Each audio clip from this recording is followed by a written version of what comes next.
everyone, it's Brian with GreyWolf Towers again. So today's video, we're going to be doing another unboxing. And just so you are aware, I've been having allergy issues. I'm not sick and I'm not experiencing COVID or anything. It's just, excuse me, I've just been having a hard time with the weather and everything. So I'm going to be drinking during this video. Bear with me. So today's video is going to be on this one here. This is a B550 motherboard.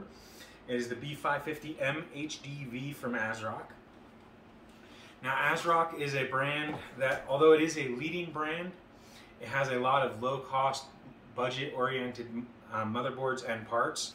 And so this product is going to be it is a low-cost, super budget-oriented motherboard, whereas most B450s are in the $70+ range. This one I picked up for $68 on Amazon at the time that I purchased it.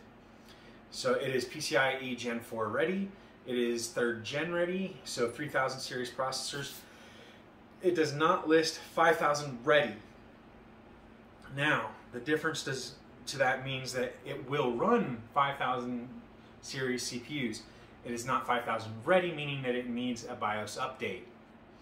So, in order to run a 5000 series CPU, you do have to update the BIOS.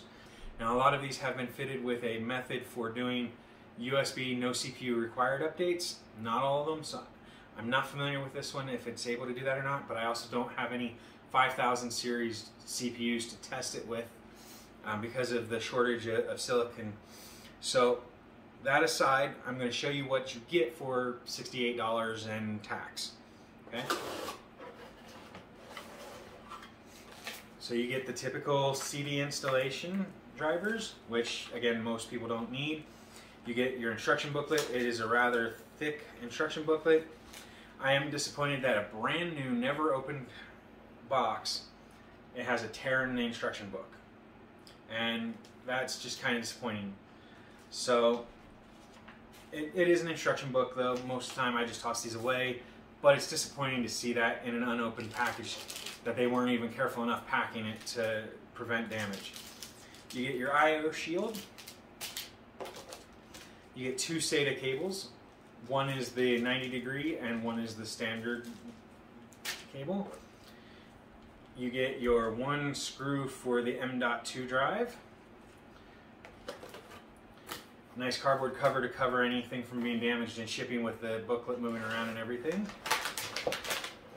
You get your motherboard inside of an anti-static pouch, and it looks like there is a piece of foam on the bottom, which is nice. Now, I can smell it just holding it. I can smell the warehousey smell to them. The anti-static bag's always nice. The motherboard is clean. It looks nice. It is a decent looking one. The padding on the bottom is always an extra nice thing because it covers any of the traces from being damaged and whatnot. So I personally love that. So now on the bottom, I am not seeing anything except for the back plate. So there's no additional features on the bottom. Some motherboards do have additional M.2 slots, for instance, on the bottom, whereas this one does not. You have 1 X1 slot, 1 PCI X16 slot. It is PCIe 4.0, so the new graphics cards will run full speed on this. You have your bracket for the back plate, and you have the CPU socket. I count 2 fan headers, one for the CPU, one for case fans.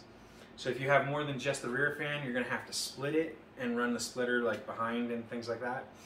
It's not a big deal in most of these budgets. Oh, I correct myself. I found another header. So 3 headers overall. One down here as well. So the front ones can actually go behind the case panel, or the whatever it's called technically, the back of the case. You can go through the back panel and up into the areas in cable management, and you can plug it in down here along with your front panel, speaker, USB 1 and 2 for the front panels. Now each one can run a minimum of 2 to 4 USBs. So if you have 2 actual header connections that are USB 2, you can plug those in. If If you only have one, pick which one you want. USB 3 up front, so you can still do your front panel USB 3. You've got your audio back here. So you have your CPU socket and then your CPU power. It is just a 4-pin, no heavy overclocking. In fact, I wouldn't overclock at all on this board because it's only got the 4-pin. Now, that said, you can still run a Ryzen 7 with just a 4-pin. I wouldn't do a Ryzen 9 just because it's a 4-pin.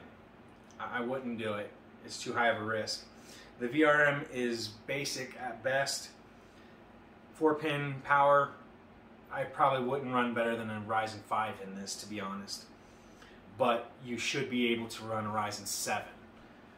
It does have the 24-pin in the front. It only has 2 slots or sockets for RAM. It is the one side fixed, one side clip. You basically slide it in and set it down and then push both sides and it'll click into place and click these into place. It can run 32 gigs without problems. I believe it can run 64 gigs, which is 2 32 gig sticks. The likelihood of that being used on a budget board like this is minimum. So honestly, what I would personally do with this is probably run something, and I'll explain why in a minute here, probably run something like a Ryzen 3 3200G or a 3400G and then 16 gigs of RAM. Maybe a Ryzen 3 3300X or a 3600 CPU and then a dedicated video card. Now what I was getting at though is it does have 2 USB 2s and a PS2 slot. You've got 4 USB 3s, a VGA, a DVI, and an HDMI connector on the back. So you get all of the standard ones except for DisplayPort built into it. So you can use any of the CPU or GPU graphics cards with a typical monitor. If you don't have a DisplayPort monitor, you're all set. If you do, a lot of those still have HDMI, so you should be good anyway. It does have Ethernet, which I believe is the gigabit, and then it's got the 3-port audio. So you get everything that you need. There is some, I want to say South Bridge or North Bridge cooling, so you get everything you absolutely need. The caps look decent, nothing bad. You do have an M.2, which should be PCIe Gen 4, so no big, gimmicky things. I don't see any RGB headers of any kind. I only see those 3 fan headers, the one rear, the one front, and then the CPU. So you get 4 SATA ports, the one M.2, so your connectivity is average.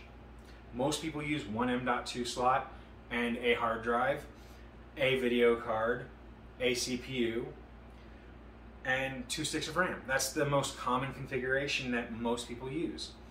I have, on my personal desktop, I have 4 sticks of 16 gigs each, and I run 1 video card. I run 2 M.2s and a hard drive, but, if I was to buy a new M.2 2 terabyte drive, I would put that in this instead of the 2 1 terabytes, and I'd still have the same amount of storage. My main concern is that I would not run a Ryzen 9 on here with a 4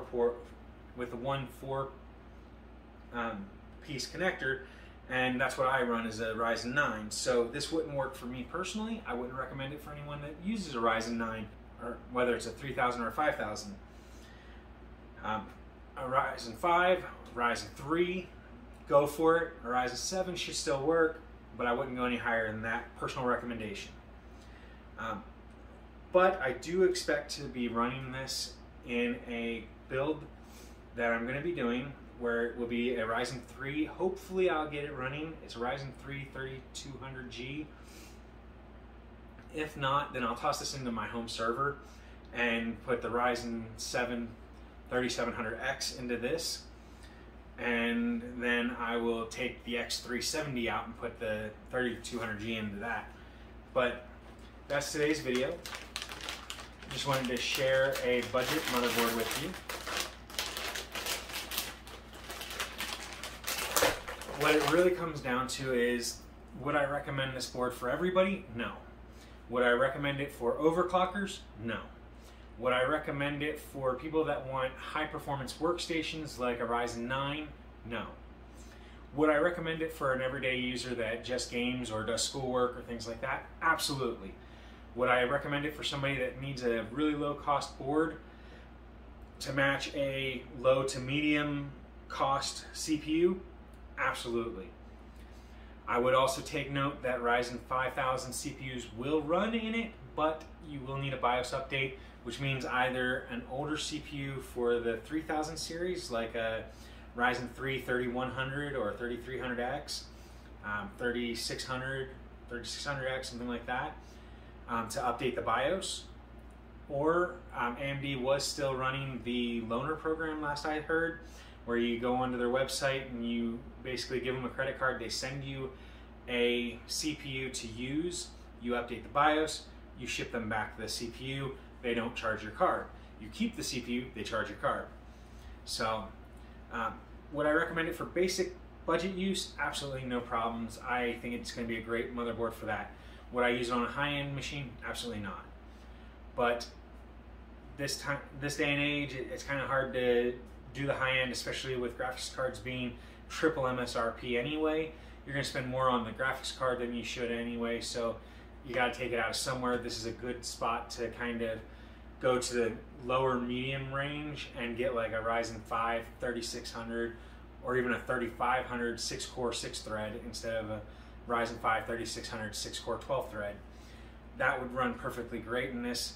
Or if you're a system integrator that's just trying to get your name out there and just get started, this would be a great motherboard to give the user features like overclocking, but also be budget on your end so that you can, still charge a lower price on your system and get it out to a user at a good cost.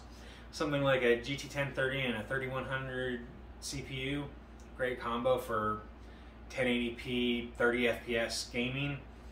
A 1060, 1650, even a 2060 or a 3050 when they release should work great in this system as well. A 6600 XT in this should do great as well if you want to go AMD.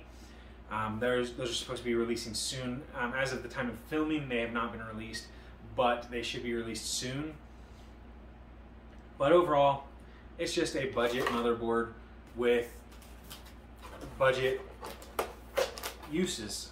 So again, would I recommend it for a high-end user? No. Would I recommend it for a budget user? Absolutely.